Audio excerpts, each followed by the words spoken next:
तो दोस्तों रोज की तरह हम निकल रहे हैं अपने गंतव्य स्थान के लिए। और आप देख रहे हैं हमने अपनी स्कूटी ओला S1 Pro Gen 2 को स्टार्ट कर लिया है और आज हम अकेले निकल रहे हैं। नॉर्मली मैं पापा के साथ जाता हूं, लेकिन आज मैं अकेला निकल रहा हूं। मैंने कहा कि आज आप आराम कीजिए और आज मैं अकेला जाऊंगा अपनी दुकान। तो फिलहाल रोज की तरह हम निकल रहे हैं अपनी दुकान खोलने के लिए। और मैं जो आपको दिखा रहा हूँ ये जगह है गोरखपुर का प्रधानमंत्री आवास योजना के अंतर्गत मानवेला, जिसको फतेहपुर भी बोलते हैं। तो ये प्रधानमंत्री आवास योजना के फ्लैट्स हैं जो कि 1500 फ्लैट्स हैं। और जो लोग सुनते हैं बार बार, तो आप बिल्कुल भी बोर ना हो, क्योंकि जो हमारा ब्लॉग होता है बहुत अलग अलग लोग देखते हैं, बहुत अलग अलग जगह जाता है, क्योंकि यूट्यूब का कंटेंट ऑल ओवर वर्ल्ड जाता है। इसलिए मैं बता देता हूँ ये जो गोरखपुर यूपी में पड़ता है, भारत में, इंडिया, ठीक है। और फिलहाल हम जा रहे हैं अब इस रोड से अपने गंतव्य स्थान, जो कि हम अपनी दुकान जा रहे हैं। और आप देख सकते हो कितनी स्मूथनेस के साथ हम अपनी गाड़ी को चला रहे हैं। दोनों साइड आपको कुछ प्लॉट्स दिख रहे होंगे, इसमें से कुछ प्लॉट्स हो सकता हो बिकने वाले हो या बिक चुके हों। तो फिलहाल अब हम निकल रहे हैं और ये एक लेफ्ट टर्न लेते हुए। और अगर आपको बोरियत हो रही हो तो बिल्कुल भी आप इसको बोरियत ना समझे। मैंने सोचा है कि अब मैं थोड़े से वॉइस ओवर वाले ब्लॉग डालूं। और एक चीज मैं आपको बताना चाहूंगा, वो ये है कि कुछ अब हम कंटेंट में चेंज करेंगे अपने, क्योंकि लोग कहते हैं कि भाई आपके कंटेंट में कुछ रहता ही नहीं है, कोई वॉइस ओवर नहीं रहता है, ज़्यादातर गाड़ियों की आवाज़ रहती है। लेकिन एक बात देखो, ये एक डेली रूटीन तो है, लेकिन इसी रोड पे आपको डेली जो भी देखने को मिल रहा है वो सब कुछ अलग अलग है। इससे आपको ये भी पता चलता है कि किस डेट में क्या हुआ। तो आप ये भी देखो कि कल भी मान लो आपने ये वीडियो देखा और आज भी देखा, लेकिन कल वाले वीडियो और आज वाले वीडियो में डिफरेंस क्या है। रोड पे आप देखो गाड़ियां किस तरह से चल रही हैं, किस तरह से हमें चलाना चाहिए। और ये भी ध्यान रखने योग्य है, अगर आप ड्राइविंग करते हो, राइडिंग करते हो, अगर आपकी एज कम है तो आपको सीखना चाहिए किस तरह से हमें राइडिंग करनी चाहिए। मैं ये नहीं कह रहा कि आप मुझे फॉलो करके सीखो, लेकिन रोड पे बहुत सारी गाड़ियां चल रही होती हैं और आप देखो कि हम भी किस तरह से चल रहे हैं और किस तरह से और बाकी गाड़ियां चल रही हैं। तो ये चीजें देखने के लिए जरूरी है आपको देखना। और मैं फिलहाल के लिए बता दूं, अभी हम इस समय जो चल रहे हैं खोखड़ भिंडा मार्ग बोलते हैं इसको। इससे राइट साइड में मेडिकल कॉलेज है, मतलब इसके पैरेलल राइट साइड में आधा किलोमीटर की दूरी पे, 1 किलोमीटर की दूरी पे मेडिकल कॉलेज वाली रोड है, क्योंकि मेडिकल कॉलेज से तो हम आगे निकल गए हैं। तो इसके पैरेलल है, मतलब लेफ्ट साइड में जो भी रास्ता जाएगा वो आपको मेडिकल कॉलेज रोड की तरफ ले जाएगा। ये जो लेफ्ट जाता है रास्ता, ये रेल विहार कॉलोनी, राप्ती नगर कॉलोनी है। और जितने भी जो घर दिख रहे हैं ये मतलब रेल विहार के अंतर्गत ही आते हैं। और ये जो आपको चौक देखने को मिलेगा ये है करीम नगर चौराहा। जी हाँ दोस्तों, और यहाँ से जब आप लेफ्ट चले जाओगे, यहाँ रोड बन रही है, तो ये करीम नगर चौराहा एग्जैक्ट ये। और यहाँ से लेफ्ट आपको राणा हॉस्पिटल वगैरह देखने को मिलेगा। चरगावा भी उधर ही है, और वहाँ यहाँ से मतलब लगभग 1 किलोमीटर दूरी पे आपको वो रोड मिल जाएगी। फिलहाल ये जो हम जा रहे हैं ये है वीर बहादुर स्पोर्ट्स कॉलेज वाली रोड। यहाँ से आप सीधे जाओगे तो चौराहा आएगा, और चौराहे से ही वीर बहादुर स्पोर्ट्स कॉलेज की सीमा लेफ्ट साइड के लिए स्टार्ट हो जाती है। राइट साइड में भी एक हॉल बना हुआ है, उसमें हालांकि कुश्ती जिम्नास्टिक क्या होता है ये तो मुझे नहीं पता, क्योंकि मैं कभी स्पोर्ट्स कॉलेज के अंदर नहीं गया हूँ। लेकिन अभी आपको जो दिखता है ना कि यहाँ पे जो बहुत बड़े बड़े ट्रक्स, ट्रेलर्स वगैरह हैं, बिल्डिंग मटेरियल्स की दुकानें हैं, जैसे ये 4 लेन में पास होगी, अभी मुझे इसकी जानकारी नहीं है कि पास हुई है या नहीं हुई है, लेकिन 4 लेन तो इसे बनना है। अब वो जल्दी बने, 6 महीने में, साल भर में, कब काम स्टार्ट हो कह नहीं सकते हैं। फिलहाल मुझे लगता था कि जो करीम नगर चौराहे से चरगावा की जो रोड है वो क्यों 1 लेन टाइप की बन रही है, 2 लेन टाइप की बन रही है, लेकिन वो 4 लेन ही बनेगी। कि मैंने देखा कि वहाँ पे अब अंडरग्राउंड वाला कार्य जो नालों का है वो स्टार्ट हो चुका है। और मुख्यमंत्री जी भी आए थे 1-2 दिन पहले। तो अब इस जगह तेजी आएगी। और ये रोड थोड़ी खुरदरी है, ये रोड दिख रही है अच्छी, लेकिन ये अच्छी है नहीं, तो ये बन जाती है अगर मान लो यहाँ पे 4 लेन ना बनना होता। लेकिन आप देखो ना, रोड के किनारे किनारे मिट्टी दिख रही है आपको, इतनी ज्यादा खाली जगह दिख रही है। और ये नाले बेसिकली इधर ही बन रहे हैं, अभी आगे नहीं बन रहे हैं। लेकिन इसका एक पूरा पूरा सिग्नल है कि भाई यहाँ नाले बन रहे हैं, तो फिर तार भी आपके अंडरग्राउंड होंगे जो भी होने हैं। उसके बाद आपको ये 4 लेन रोड भी बनेगी। और मैं आपको बता दूं कि यहाँ पे जो चौराहा है इसके 3 रास्ते, मतलब लेफ्ट, राइट और सामने, ये तीनों रास्ते 4 लेन हो चुके हैं। तो जब ये तीनों रास्ते हो चुके हैं तो चौथा रास्ता भी 4 लेन होगा ही होगा, इसमें कोई शक की बात नहीं है।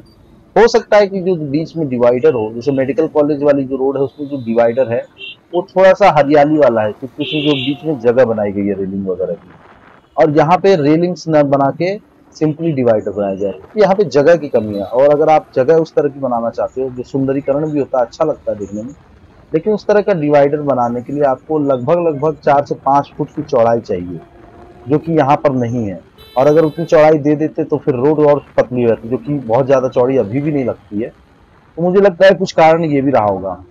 और जहां जहां भी टूटने का था कि विकास होगा, टूटेगा, तो अब वो जगह कुछ चौड़ाइयां कम की गई थी, जो कि आपने सुना होगा फरवरी मार्च के समय में। तो लगता है कि अब जो है चौड़ाई वहां भी कम होगी, तो रोड इतनी चौड़ी बनेंगी नहीं जितनी चौड़ी मतलब हो सकता है लगती है।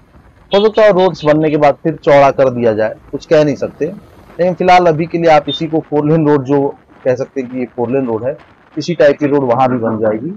तो इस तरह से हालांकि एक्सीडेंट्स बहुत ज्यादा होंगे, ऐसा मेरा मानना है। और क्योंकि थोड़ा सा ब्लाइंड स्पॉट भी है, क्योंकि ये चौराहे जो पड़ते हैं सीधे सीधे रास्ते नहीं है, एक तिरछे से आ रहा है, मतलब इधर से जाने वालों को कम एक्सीडेंट्स दिखेंगे, क्योंकि इनकी नजर सब जगह रहेगी। उधर से जो आएगा वो ज्यादा खतरा रहेगा। हालांकि कई हादसे हुए हुए हैं पहले भी पास में। खैर, हमें वैसी बातें नहीं करनी चाहिए, लेकिन कुछ ना कुछ हो सकता है इन फ्यूचर, उनको ध्यान में रखते हुए कुछ सिग्नल प्रणाली या कुछ ऐसा किया जाए। फिलहाल के लिए आप देख सकते हो हम अब नकहा ओवरब्रिज की तरफ चल रहे हैं। जी हाँ, इस ब्रिज को नकहा ओवरब्रिज कहते हैं, जो कि नीचे रेलवे लाइन को क्रॉस करता है। नीचे के रास्ते से मैं कभी गया नहीं हूँ, तो नीचे के रास्ते के बारे में मैं नहीं बता सकता कि क्या है नीचे। अगर आप जाते हो या आपको जानकारी हो इस क्षेत्र की, तो आप नीचे कमेंट में बता सकते हैं, जिससे मेरी भी नॉलेज इंक्रीज हो और बाकी वीडियो देखने वालों को भी पता लग सके कि क्या है इस एरिया की सच्चाई।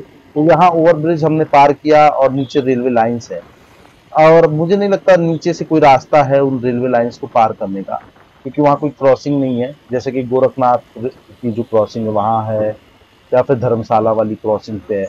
तो मुझे लगता है इकलौता जरिया यही था, तभी इस ब्रिज को बनाया गया। इसको नकहा ओवरब्रिज बोलते हैं। जैसा कि आप देख सकते हो नीचे ट्रेन खड़ी हुई है। हो सकता है पैदल पार कर सकते हो लोग, लेकिन वैसे रास्ता तो नहीं दिखता है। हो सकता हो कि अंदर से कॉलोनी से रास्ता होके फिर अंदर राम जानकी नगर या कहीं मिलता हो। फिर खैर फिलहाल हम चलते हैं। हमने क्रॉस कर दिया, तो यहाँ पे क्या है ना कि अगर आपने इस रेलवे लाइन को क्रॉस किया, अगर आप राम जानकी नगर की तरफ से या एल्यूमिनियम फैक्ट्री की तरफ से जाते तो आपको रेलवे फाटक यानी कि रेलवे क्रॉसिंग से पार करना होता है। अब यहाँ ये ओवरब्रिज बन गया, सीधा रास्ता, आपको कहीं नहीं रुकना है। और ये हम आ गए हैं रामनगर एरिया में। इस एरिया को रामनगर कहते हैं, और अगर कुछ और कहते हो तो आप नीचे कमेंट बॉक्स में बता सकते हैं। फिलहाल यहाँ पे अपार्टमेंट्स वगैरह हैं, 2-3 तरह के अपार्टमेंट्स हैं, अलग अलग नाम भी हैं उनके। अब क्योंकि हम ईवी चलाते हैं तो हमको पेट्रोल की जरूरत नहीं पड़ती ना, तो हम यहीं से पेट्रोल भरवाया करते थे। एक बार स्कैम भी हुआ था, जैसा कि मैंने वीडियो में दिखाया था। खैर अब हमको पेट्रोल भराने की तो जरूरत है नहीं, तो अब हमारे साथ इस तरह का तो कोई स्कैम होने का खतरा नहीं है। और जब तक ये ईवी चल रही है, अभी तक फिलहाल इसमें कोई दिक्कत नहीं आई है भगवान की दया से। लगभग 12,000 किलोमीटर चल चुकी है ये 1 साल में। मतलब ऑन एन एवरेज आप ये समझ लो कि हर महीने का 1,000 किलोमीटर पक्का है। खैर फिलहाल की बात करें तो अब हम आ गए रामनगर चौराहे पे, और यहाँ से आप राइट साइड जाओगे तो गोरखनाथ वाली रोड पे चले जाओगे, जो कि गोरखनाथ हॉस्पिटल है। और बरगदवा जाना हो तो भी आप यहाँ से जा सकते हो। फिलहाल अब हम गोरखनाथ के समीप पहुंचने वाले हैं।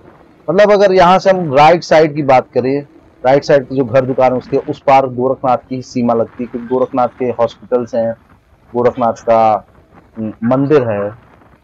हालांकि बहुत बड़ा नहीं, क्योंकि हाँ 50-60 एकड़ में, 60 एकड़ के आसपास है शायद एरिया। तो मतलब कह सकते हैं कि हाँ एक अच्छी खासी सीमा है। हॉस्पिटल भी बड़ा है, काफी भीड़ होती है।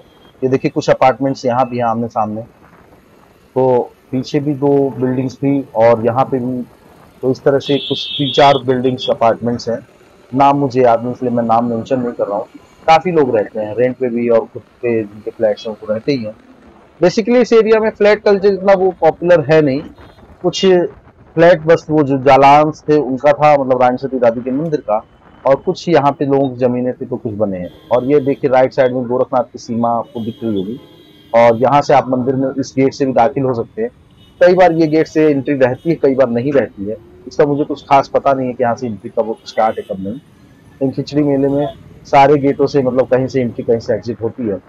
और आप देख सकते हो इस जो राइट में दुकान है दाईं ओर, ये सारी दुकानें गोरखनाथ मंदिर की सीमा में ही है। और ये सारी दुकानें नई बनी है दोबारा से, क्योंकि अधिग्रहण हुआ था जमीन का, तो सबसे पहले तोड़ी गई थी मंदिर की जगह, और बाबा ने अपनी जगहों को तोड़वा के फिर से दुकानें पीछे करवाई और नए तरीके से बना। और ये जो मंदिर आपको दाहिने साइड में दिख रहा है, ये पहले अंदर में हुआ करता था, क्योंकि रोड चौड़ी हुई है तो अब ये एकदम फ्रंट पे आ गया है। हालांकि मैं कहूंगा कि रोड चौड़ी होने के बाद, इतनी रोड चौड़ी होने के बाद भी आज तक भीड़ में कोई कमी नहीं आई है। मतलब भीड़ आपको हमेशा मिलेगी। यहाँ से जब भी मैं जाता हूँ तो ब्रिज के पास, क्योंकि ये 4 लेन रोड है और ब्रिज तो है अभी 2 लेन है, तो वो 4 लेन हो जाएगा तो हो सकता है कुछ ट्रैफिक कम हो। लेकिन मैंने आपको कल के वीडियो में बताया था, लेफ्ट साइड जो होता है ना वो चलने के लिए होता है और राइट साइड खाली रहना चाहिए। राइट साइड पे जब कोई स्पीड में ओवरटेक करेगा उसके लिए छोड़ा जाता है। तो बिल्कुल भी ट्रैफिक रूल्स वगैरह कहीं पे कुछ नहीं। और मजे की बात क्या है, मैंने एक चीज अब की बार देखी, जैसे सड़क पे हादसे वगैरह तो होते रहते हैं, आपने सुने भी होंगे। पूरे गोरखपुर में एक भी साइन बोर्ड कहीं भी नहीं है। अब लोग कहेंगे कि यार ये इतने एडवांस जमाने में साइन बोर्ड का क्या है, पढ़ के लोग क्या करेंगे, लेकिन मैंने देखा है कि फर्क पड़ता है, बहुत ज्यादा फर्क पड़ता है। जगह जगह अगर आपके साइन बोर्ड होंगे ना तो एक साइकोलॉजिकल इफेक्ट पड़ता है। अगर आप मान लो हर चौराहे पे लिखा है कि हेलमेट वाला, जैसे आप लोग अनाउंस करते हैं, लेकिन अनाउंसमेंट का मुझे नहीं लगता उतना फर्क पड़ता है, क्योंकि अनाउंसमेंट हर किसी को समझ में आता है नहीं आता है। लेकिन जो साइन बोर्ड है ना, रोड से जुड़े प्रतीकात्मक चिन्ह होते हैं, वो चीजों की कमी देखी जाती है। मतलब आप 20 साल 25 साल पहले के अगर जाओगे, कहीं पे भी सिग्नल होता है ना, कुछ सिग्नल्स के मतलब बोर्ड हैं, कुछ संकेतात्मक चिन्ह हैं कि यहाँ हॉर्न नहीं बजानी है या यहाँ पे ये नहीं करना है, यहाँ पे ओवरटेक दाईं ओर से करें। मतलब मैं आपको बताऊं, मुझे कैसे पता चला कि ओवरटेक दाईं ओर से किया जाता है। तो मैंने सन 2001 में जब मैं जयपुर गया हुआ था, 2001 या 2002 की बात होगी, वहां पर हर जगह हच के जो मतलब आपने देखा होगा, आजकल आपको नहीं दिखते होंगे, वोडाफोन जिसको आप कहते हैं, पहले हच कंपनी हुआ करती थी, तो जगह जगह टेलीकॉम के वो हुआ करते थे बोर्ड, साइन बोर्ड्स वगैरह, और हर जगह बोर्ड से घिरे पड़े रहते थे। और हर जगह वहां जयपुर में लिखा था ओवरटेक हमेशा दाईं ओर से करें, ओवरटेक हमेशा दाईं ओर से करें। मैं बच्चा था उस वक्त, मैं सोचता था यार ये दाईं ओर से क्यों करें जबकि बाईं ओर चलने के लिए कहते हैं, और ओवरटेक क्या होता है मुझे उतना सेंस नहीं था। लेकिन आज भी वो चीज मुझे आज भी अच्छे से याद है कि आपको ओवरटेक दाईं ओर से। आप देखो गोरखपुर का मैं इतना रोड ब्लॉक करता हूँ, कहीं एक सिंगल बोर्ड भी आपने देखा कि नहीं देखा? अच्छा, मैंने देखा नौका विहार पे 60 से ऊपर की स्पीड पे चालान कट जाता है तो वहां 60 लिख के बस गोला बना देता है। अब लोगों को पता ही नहीं है 60-40 लिखा क्यों है। मतलब बहुत लोगों को पता होगा, मैं ये नहीं कहता कि सबको नहीं पता है, लेकिन आप एटलीस्ट कहीं लिखो तो कि 60 की स्पीड से ज्यादा पे चालान होगा, हेलमेट ना लगाने पे चालान होगा, ओवरटेक हमेशा दाईं ओर से करो। सोचो अगर आप इस चौराहे को क्रॉस कर रहे हो और वो 20 पे आपको बोर्ड लिखे दिख रहे हैं, जैसे कि ये बोर्ड लगा हुआ है, इसमें ये दिख रहा है कि कहाँ पे कितनी दूर कहाँ जाना है, रास्ता है, तो इस तरह से आप बोर्ड तो लगा सकते हो ना कि ओवरटेक दाईं ओर से करे, अपनी लेन में चले, हमेशा बाई लेन में चले। मतलब लोगों को रूल्स नहीं पता, ये सबको पता है कि हाँ रूल्स नहीं पता है, लेकिन उसके बावजूद भी आप रोड्स पे नहीं लिख रहे हो। मैं बताता हूँ, बोर्ड लगाने के बाद हो सकता है आपको लाखों करोड़ों खर्चे हो, लेकिन उस बोर्ड से अगर किसी एक की भी जान बचती है ना तो बहुत ही प्रभावी होगी वो चीज। और मुझे लगता है अपने पुलिस प्रशासन को चालान से ज्यादा इस बात का ध्यान रखना चाहिए कि लोग सेफ राइडिंग करें। मतलब ऐसा नहीं कि हेलमेट नहीं तो वो सेफ राइडिंग नहीं कर रहा है, उनको टारगेट्स ये दिए जाने चाहिए कि आप चालान काटने के बजाय आप सेफ राइडिंग दो उनको। आप जो कैमरा होता है, जैसे बॉडी कैम होता है, वो पहनाओ। कई जगह पे पहनाया हुआ भी है, लेकिन वो चीज हर समय नहीं होती है, कई जगह बहुत मुख्य मुख्य जगहों पर ही होती है। बॉडी कैम पहनाओ और उनका चालान आप ऐसे करो कि अगर मान लो किसी बच्चे को पकड़ रहे हो, किसी बच्चे को स्कूटी से पकड़ रहे हो, तो दया मत दिखाओ वीडियो बना के कि आप छोड़ दे रहे, आगे से नहीं होना चाहिए। भाई साहब, अगर आप किसी बच्चे को वो छोड़ रहे हो ना, हो सकता हो कि उसके 10 मिनट बाद 5 मिनट बाद ही वो किसी को उड़ा दे या खुद उड़ जाए। तो आप हेलमेट वाले को फिर भी एक तरफ मान लो एक बार छोड़ दिए, समझ में आता है, लेकिन आप बच्चों को, नाबालिग बच्चों को आप देख रहे हो, जिनके पास लाइसेंस नहीं है उनको देख रहे हो, आप क्या एक्सपेक्ट करते हो उनसे कि वो गाड़ी से किसी को उड़ा दे? ट्रिपलिंग वालों को देख रहे हो। अभी आपने हाल ही में सुना होगा कि 4-5 लोग एक्सपायर कर गए थे जो अपनी 4 लेन 6 लेन रोड है ट्रांसपोर्ट नगर की, रात में वो आ रहे थे भाई शादी से। मैं कई बार देखता हूँ असरन रोड से जब भी मैं आता हूँ 4 लेन पे कि पति पत्नी 2 बच्चे 3 बच्चे, हाथ में बैलून, क्या दिखाना चाहते हो आप? मैं आपसे पूछना चाहता हूं कि एक जरा सा आपको केवल टर्न लेने में लोगों की दुनिया खत्म हो जाती है। आपने देखे होंगे कई बार, अभी आज ही मैं देख रहा था एक वीडियो जिसमें टेम्पो क्रॉस करता है जरा सा और उसमें बस आ जाती है। गोरखपुर आ रही थी वो बस और वो बस ने उड़ा के रख दिया, उसमें एक लेडीज की शायद मौत भी हो गई। तो कहने का मतलब ये है कि आप क्या दर्शा रहे हो। और अभी हमने सुना कि पादरी बाजार इलाके में किसी की डेथ हो गई थी, एक जो ट्रेलर था, डंपर बोलते हैं, कुचल के। वो जब अरेस्ट हुआ, वो पता नहीं 17-18 साल का लड़का था और वो लड़के के ऊपर सुनने में आया कि 4 से 5 केसेस चल रहे थे। किस चीज के? ड्रंक एंड ड्राइव के होंगे या फिर हिट एंड रन केसेस होंगे। तो अब आप इसका, जैसे अब हम लोग को बाइक वालों को आप हेलमेट के बिना रोकते हो, आप कितनी कारों को चेक करते हो? आप कितने ट्रेलर ट्रक को चेक करते हो? ट्रेलर ट्रक को कब चेक किया जाता है? हाईवेज पे, आरटीओ वाले पैसे हटने के लिए। मैं मानता हूं कि 80% जो ट्रक ड्राइवर वगैरह होते हैं वो लोग बहुत सेफ राइडिंग करते हैं, अच्छे से चलाते हैं। अचानक से कोई आ जाता है उनकी चपेट में, वो कुचल देते हैं और हादसा हो सकता है। लेकिन हादसे का मतलब ये थोड़ी कि आप उसको न्योता दो। अभी मैं जिस रोड से आ रहा हूँ, रामनगर की रोड, मैं आपको बता दूं रास्ते पे इतना गोबर पड़ा रहता है, ठीक है, इतना गोबर रास्ते पे पड़ा रहता है, कोई भी बाइक वाला स्लिप कर सकता है, करता होगा वहां पे। अच्छा, उसका कारण क्या है कि साइड में तबेला है, वहां से गाय भैंस आते होंगे। तो गवर्नमेंट को रोड सेफ्टी पे ध्यान देने में यही नहीं होता है कि हेलमेट लगा के चलिए। रोड सेफ्टी का मतलब होता है कि आपके रोड पे कहाँ जानवर ज्यादा आ रहे हैं, कहाँ गंदगी ज्यादा हो रही है। अगर कहीं पे टर्न हो रहा है, लोग स्पीड में टर्न कर रहे हैं, वो स्लिप तो नहीं कर जाएंगे। और कहीं स्लिप कर रहे हैं तो कुछ रोड का डिजाइन चेंज होना चाहिए या कुछ भी ऐसा, इनसे उनकी रोड सेफ्टी पे भी ध्यान जाए। ऐसा नहीं कि आप बस चालान काटते रहो, उससे रोड सेफ्टी नहीं होगी। हम तो रोड पे चल रहे हैं और आपको याद रखना होगा, रोड पे कभी भी आप चल रहे हो ना, आपकी जान किसी और गाड़ी वाले के हाथ में है और दूसरों की जान आपके हाथ में। तो जो आप हेलमेट लगाते बोलते ना आपकी सेफ्टी तो तब है जब आप किसी को उड़ा दो, ठीक है, कि हाँ हेलमेट है आपके पास, आप बच गए। लेकिन कोई पीछे से आपको ठोक दे, उस समय क्या होगा? उस समय तो किसी और के हाथ में है ना आपकी जान। तो अपनी सेफ्टी और दूसरों की सेफ्टी का दोनों का ख्याल रखना पड़ेगा, क्योंकि रोड पे लोग विश्वास से चलते हैं, आगे पीछे से उनके अंदर ये विश्वास होता है। देखिए 3 लोग आप देख सकते हैं इनको, अभी पुलिस वाले दिखेंगे, इनका चालान काट देंगे, उससे क्या फर्क पड़ जाएगा? तो कहने का मतलब ये है, मैं इनको नहीं कह रहा हूं कि हाँ भाई ये 3 लोग हैं, ऐसे हैं, बहुत लोग होते हैं। आपने डबल हेलमेट वाला रूल लगाया, एक दिन में आपने 80,000 रुपए समथिंग, पता नहीं 80 लोगों को चालान काटे, क्या किया? लोगों की जेब ढीली हो गई। बाद में क्या हुआ उस रूल का? आपको रूल इंप्लीमेंट करने से पहले बस फोटो खिंचा के दिखाना ही नहीं चाहिए, बल्कि उस रूल को हमेशा, अब जैसे आप ये डिवाइडर देख, मतलब ये जो पीला वाला देख रहे थे, इसकी बात कर लेते हैं। मैं असुरन पे जाता हूं, जब योगी जी आते हैं या फिर कोई भी मंत्री नेता आते हैं, रोड से बंद किए जाते हैं, तो इस तरह के ये जो पुलिस बैरिकेड्स होते हैं ना, जगह जगह लगते हैं, ठीक। जब उनका कार्यक्रम खत्म हो जाता है, ये बैरिकेड्स वहीं पड़े रहते हैं। तो ये आपके डिवाइडर के साथ में या कहीं भी, तो जब आप रात को अचानक से जाते हो ना, तो किसी को ओवरटेक करना है, अचानक से सामने आ जाता है, मतलब अगर कोई नहीं देख पाए, हल्की सी उसकी नजर झपक जाए ना, खत्म हो जाएगा। और जो आपको ये केसेस देखने को मिलते हैं पेपर में, न्यूज में, ये सब केसेस बहुत कम है, बहुत कम, क्योंकि जो रिपोर्ट होते हैं, अब मान लो यहीं पे कोई अगर भिड़ जाता है, वो क्या होगा? वो उठ के चला जाएगा, वो कहाँ जाएगा? और इस रोड पे भी हुए एक्सीडेंट्स, ऐसा नहीं है जहां मैं चल रहा हूं, और बहुत भयानक भी हुए। तो कहने का मतलब यह है कि रोड बन रही अच्छी बातें हैं, चालान भी ठीक है, आपने अपने कानूनों को फॉलो करने के लिए किया है, लेकिन रोड सेफ्टी पे भी तो ध्यान देना पड़ेगा। रोड सेफ्टी का मतलब चालान करना नहीं होता है, गड्ढे भरना होता है। गड्ढे भरवा दिए, उसके बाद आपको ये देखना है कि वहां इंतजामात कैसे हैं। ऐसा ना हो कि आप रोड पे चल रहे हो और कोई जानवर गोबर ही करता है पूरा।